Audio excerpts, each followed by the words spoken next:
السلام علیکم ناظرین، احسن ممتاز خان آپ سے مخاطب ہے، اور آج میں جس موضوع پر بات کرنا چاہ رہا ہوں وہ ہے اسلام میں توحید کا مقام۔ میں کوئی عالم نہیں ہوں، نہ کوئی بہت پڑھا لکھا آدمی ہوں، میں آپ سے صرف وہ شیئر کرنا چاہ رہا ہوں جو مجھے سمجھ آتی ہے۔ سب سے پہلی بات یہ ہے کہ ہم مسلمان ہیں، لیکن ہم مسلمان کیوں ہیں؟ کیا ہم مسلمان صرف اس وجہ سے ہیں کہ ہمارے آباء و اجداد مسلمان تھے، ہمارے ماں باپ دونوں مسلمان تھے اور ان کی وجہ سے ہم مسلمان ہیں؟ اگر اس وجہ سے ہم مسلمان ہیں تو اللہ کا لاکھ لاکھ شکر ہے، لیکن ساتھ ہمیں یہ سوچنے کا ضرورت ہے کہ ہم بائی برتھ مسلم ہیں، بائی تھاٹ مسلم نہیں۔ سب سے پہلے ہمیں بائی تھاٹ مسلم بننا ہے۔ ہمیں اللہ کو اللہ اس لیے ماننا ہے کہ وہ اللہ ہے اور اللہ کی تمام ایٹریبیوٹس اس کے اندر موجود ہیں۔ اس کے لیے سب سے آسان بات یہ ہے کہ ہمیں خود اللہ تعالیٰ قرآن مجید میں فرماتا ہے کہ اللہ تعالیٰ کی بنائی ہوئی چیزوں کے اوپر غور و فکر کریں تاکہ آپ اس کو پہچان سکیں۔ تو ہمیں اپنے ارد گرد موجود، اپنے جسم سے لے کر، اپنے ارد گرد ماحول سے لے کر، اپنی عام سے عام چیز سے لے کر چاند ستاروں اور فلکیات میں اور زمین کے اندر موجود چیزوں میں، درختوں میں، چرند میں، پرند میں، ان کے اوپر غور و فکر کرنے کی ضرورت ہے کہ آخر ایک ذات ہے جس نے یہ سب بنایا۔ اور یہ بات سمجھنے کے لیے کہ توحید کیوں ضروری ہے، توحید اس لیے ضروری ہے کہ پہلی بات تو یہ ہے کہ اللہ تعالیٰ مشرک کے علاوہ سب لوگوں کو معاف کریں گے، مشرک کو کبھی معاف نہیں کریں گے۔ نبی پاک صلی اللہ علیہ وآلہ وسلم جب قیامت کے دن شفاعت کا منصب لے کر بیٹھے ہوں گے، جب نبی کریم صلی اللہ علیہ وآلہ وسلم کو اللہ تعالیٰ یہ اختیار دے گا کہ وہ اپنی امت اور اللہ کے بندوں کی سفارش کر سکیں، تو نبی پاک صلی اللہ علیہ وآلہ وسلم وہ ذات ہے جس نے راتوں کو اٹھ کر اپنے اللہ سے اپنی امت کے لیے ہمیشہ دعا مانگی ہے، اور امتی امتی کرتے کرتے وہ اس دنیا سے چل بسے، اور وہ اللہ تعالیٰ کے ساتھ جو بھی ان کے مذاکرات تھے، ان مذاکرات میں سب سے اہم مذاکرہ، اہم نکتہ، اہم ڈیمانڈ ہمیشہ نبی پاک صلی اللہ علیہ وسلم کی امت کے حوالے سے رہی۔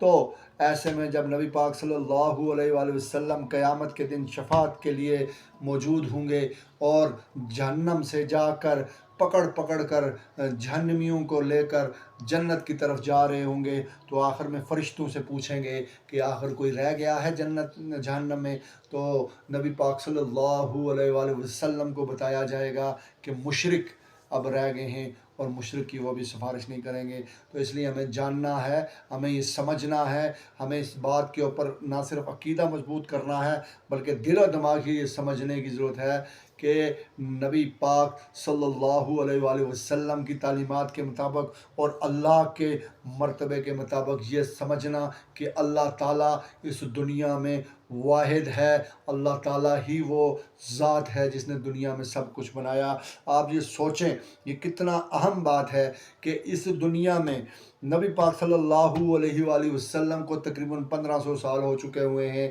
یہاں سے گئے ہوئے، اور اس سے پہلے بھی دنیا تقریباً 4-5 ہزار سال پرانی ہے۔ یہاں انسان کی تاریخ بہت پرانی ہے، اور دنیا کو اللہ تعالیٰ نے جب بنایا تھا، آپ کو پتہ ہے کہ قرآن میں وہ واقعہ لکھا ہوا ہے کہ اللہ تعالیٰ نے کہا کن، اور یہ دنیا ساری ہو گئی، صرف کن کہنے کی دیر تھی۔ لیکن آج تک دنیا میں اس وقت سے آج تک جتنی بھی چیزیں ہم نے ایجاد کی، جو چیزیں ہمیں فائنڈ ہوئی، جو زمین کے نیچے سے، آسمان کے اوپر سے، دھرتی کے اوپر سے، جو انسان کے بیچ، حیوان کے بیچ، جو جواہرات، جو ہیرے، جو دنیا کی ایسی چیزیں جو ہمیں نہیں پتہ، وہ جو چیزیں سامنے آئیں، وہ ساری چیزیں اللہ تعالیٰ نے اسی دن بنائی، اور قیامت تک کی دن تک جو چیزیں آپ کے سامنے آئیں گی وہ اسی دن کی بنائی ہوئی ہیں۔ تو انسان کی عقل، انسان کی سوچ، انسان کے وسائل جو کچھ فائنڈ کریں گے وہ اللہ تعالیٰ کی ایک کن نے بنایا ہوا ہے۔ تو اس ذات کے بارے میں سوچیں، وہ ذات کتنی بڑی ہے، اس کے علاوہ آپ سوچیں یہ لاکھوں کلومیٹر لمبی زمین، یہ بڑے بڑے دریا، یہ پہاڑوں پہ رہنے والی جنریشنز، کریشنز، یہ سمندروں کے اندر رہنے والے جانور، یہ جنگلوں کے اندر رہنے والے جانور، تو ان سب کو آخر کون خوراک دیتا ہے؟ صرف بیل مچھلی کا سوچیں جو دن کا 30 ٹن کھانا کھاتی ہے، اور 30 ٹن تو شاید پوری دنیا میں لوگ نہیں کھاتے ہوں گے، ایک وہ ویل مچھلی 30 ٹن کھاتی ہے، اور ایسی کئی ویل مچھلیاں ہیں۔ اس کے علاوہ آپ سوچیں کہ آپ کی زمین اس دنیا میں جو بنایا گیا سب سے چھوٹا سولر سسٹم ہے اس کا حصہ ہے، اور وہ سولر سسٹم اس دنیا میں موجود سب سے چھوٹی گلیکسی کا حصہ ہے، اور وہ گلیکسی اس دنیا میں جو نظام ہے اس میں سے چند ایک میں سے چھوٹی سی ہے۔ تو کئی کروڑ یہاں زمینوں کی طرح کے پلانٹس ہیں، کئی کروڑ یہاں سولر سسٹم ہیں، اور کئی کروڑ یہاں ملکی ویز ہیں، اور ان ملکی ویز ایک یونیورس کا حصہ ہے۔ تو آپ بہت چھوٹی سی جگہ پہ رہتے ہیں، اور آپ یہ سمجھ لینا کہ یہ سب بنانے والی ذات کتنی بڑی ہوگی، اس کا طاقت کتنی بڑی ہوگی، اس کے خزانے کتنے بڑے ہوں گے۔ تو میرے بھائیوں، جب بھی اللہ سے مانگیں تو اللہ کے سٹینڈرڈ کے مطابق مانیں، اللہ کے وسائل کے مطابق مانیں، اللہ کو بڑا جان کر مانیں، اور اللہ ہی وہ ذات ہے جس نے مجھے اور آپ کو پیدا کیا، میرے اور وہ آپ کے والدین کو پیدا کیا، میرے اور آپ کے آباء و اجداد کو پیدا کیا، اور وہی آپ کو موت دے سکتا ہے۔ اور یہ ڈر کہ دنیا میں کوئی اور بندہ آپ کو کچھ بگاڑ سکتا ہے، یہ ڈر دل سے نکالنا ہوگا۔ اللہ تعالیٰ فرماتا ہے کہ اگر ساری دنیا کے لوگ لگ کر آپ کو کچھ بگاڑنا چاہیں، وہ آپ کا کچھ نہیں بگاڑ سکتے اگر اللہ نہ چاہے، اور ساری دنیا کے لوگ مل کر آپ کا کوئی فائدہ کرنا چاہیں، وہ آپ کا کوئی فائدہ نہیں کر سکتے اگر اللہ نہ چاہے۔ یہ باتیں سمجھنے کی ہے، اور ہمیں توحید کے اوپر قائم رہنا ہے، توحید کو خود سمجھنا ہے، ہمیں بکس کو پڑھنا ہے، ہمیں قرآن مجید کو پڑھنا ہے، ہمیں حدیث نبوی کو پڑھنا ہے، اور ہمیں اپنے جید علماء کے پاس جانا ہے، تاکہ نہ صرف وہ ہماری صحیح تربیت کریں بلکہ ہمارے عقیدوں کو بھی مضبوط کریں۔ اور یاد رکھیں اعمال کا دار و مدار عقیدوں پر ہے۔ نبی پاک صلی اللہ علیہ وآلہ وسلم نے فرمایا کہ آپ نیتوں کا اعمال کا دار و مدار نیتوں پر ہے۔ آپ کے اعمال تولے جائیں گے، گنے نہیں جائیں گے، اور تولنے میں کوئی اعمال کی قدر و قیمت تب ہی زیادہ ہوگی جب اس کے پیچھے نیت صاف ہوگی۔ اور اللہ تعالیٰ کہتا ہے کہ وہ کسی بھی عمل کا 10 گنا سے 700 گنا تک ثواب دیتا ہے، اس کا اجر دیتا ہے۔ اور اگر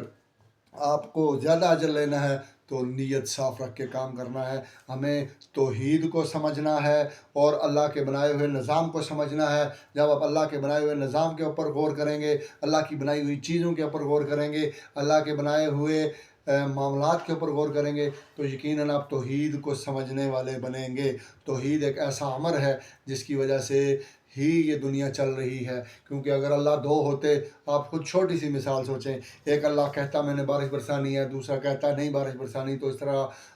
نظام دنیا دھرم بھرم ہو جاتا۔ اسی لیے اللہ ایک ہے، اس نے تمام جہان بنایا، اور یہ جہان ہمارے پیارے محبوب پیغمبر حضرت محمد صلی اللہ علیہ وسلم کے لیے بنایا، چونکہ نبی پاک صلی اللہ علیہ وسلم محبوب خدا بھی ہیں۔ ہمیں یہ سمجھنا ہے، نہ صرف عمل کرنا ہے بلکہ ہمیں اپنے عقیدوں کو مضبوط کرنا ہے، ہمیں توحید کے اوپر عمل پیرا رہنا ہے، اور ہمیں اپنے ہر اچھے برے عمل کا